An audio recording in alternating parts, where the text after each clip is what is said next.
আগের একটা ভিডিওতে তোমাদের জমি তৈরি করা দেখিয়েছিলাম এবং বীজটা জলে ভেজানো দেখিয়েছিলাম। কি কি বীজ লাগানো হচ্ছে চলো এখন দেখাই। তো হ্যালো সকলকে, আশা করছি সকলেই সুস্থ আছো। এই যে বীজটা প্রায় 12 ঘন্টা জলে ভিজিয়ে রাখা ছিল, এখন এটাতে ছাই মাখিয়ে নেওয়া হয়েছে ভালো করে, যাতে জমিতে ফেলার পর পোকা বা পাখিতে খেয়ে না নেয়। তারপর এখন এই বীজটা ভালোভাবে ওই যে তৈরি করে রাখা জমিটা ছিল ওখানে ফেলে দেওয়া হচ্ছে। এটা হচ্ছে পালং শাকের বীজ। যখন এই বীজ থেকে ছোট ছোট চারা বেরোবে সেই আপডেট তোমাদেরকে আবার দেখাবো।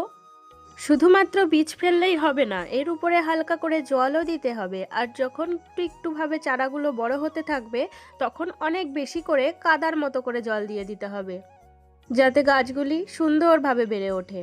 চলো এখন আসি, টাটা, সকলেই সুস্থ থাকো, আবার নেক্সট কোনো ভিডিওতে দেখা হবে। আমার ভিডিওগুলি ভালো লাগলে চ্যানেলটা অবশ্যই সাবস্ক্রাইব করে দিও।